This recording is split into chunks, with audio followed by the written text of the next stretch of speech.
lot of times people will say, oh, I got 10,000 square feet of parts, and met a guy in Atlantic City at one of the swap meets, and oh yeah, I got an 8,000 square foot shop, and I got everything from knucklehead, panhead, all the way up to twin cam. I got it all. I show up, and it's really a glorified wraparound porch that he's built onto the side of his house. And you walk through, and it looks like you're looking in like the shitty part of a JMP cycle. And he's got your clutch cables and your throttle cables, and I think the only thing knucklehead he had was a repop dash. And every time we kept walking, oh yeah, there's more back here, and it turned into Honda stuff, or it was all the stuff that everybody's throwing away. Nobody wanted, and it ended up being 6 hours of driving for $200 worth of parts, and he had promised, oh, there's $10,000-$20,000 worth of merchandise in here. So that was probably the biggest letdown, but that happens more often than finding a solid score.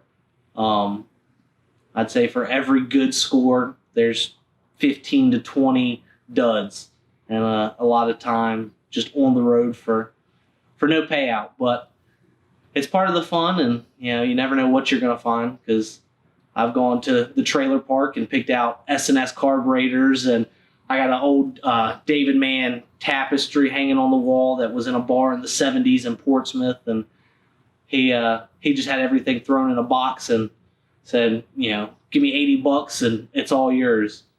So for all the bad ones, there's the good ones like that. Probably one of the best scores I've had. I ended up there's so many. One of the smaller ones, but ended up being some really good stuff. Guy calls me off of Craigslist, saw that I had a bunch of stuff for sale, and said, hey, I got a bunch of parts. My dad passed away. I just want to get rid of them. I'm not into motorcycles, anything like that. So I said, all right, I'll go check it out. And usually when people call and it's their dad's stuff, they want a little more, closer to retail, which I get. But I show up, and this guy has got one of those bucket hats with pot leaves all the way around it. He's got pot leaf socks, pot leaf shorts, and a tank top with mushrooms on it. And he's probably 55, living at home with mom and dad. And I was like, all right, he's probably got some Honda stuff and whatnot. And walk in there, and he's got late knucklehead, early panhead, accessory wheel covers, which I didn't know what they were worth until after they had sold, but found those. And then he had some 65, 69 Jenny shovel pipes that were in there, Buco helmet, all this, and he didn't know what it was worth, and I didn't know what some of the stuff was worth, so he gave it for practically next to nothing. So that was kind of it definitely took a different approach, or took a different turn than what I thought when I showed up. It looked like it was going to be a dud, and ended up being some really good stuff, and some stuff that I kept for future projects. So, I'm slowly piecing together a panhead. I bought a frame from the swap meet I put on back in September from a buddy of mine. The hardtail was all janky on it, so I bought it for the front section. Actually going to have you build me a hardtail for the rear so I can get the frame done. And then my buddy Ritter, he's going to do a crazy mold job on it and do a 70s style chopper. So really just working on getting the roller done, and once that's ready to go and painted, try to find a good drivetrain and slap it together for this summer. I'm on the road. I probably put 30 to 40,000 miles a year on the road. Starting September kind of kicks off my swap meet season.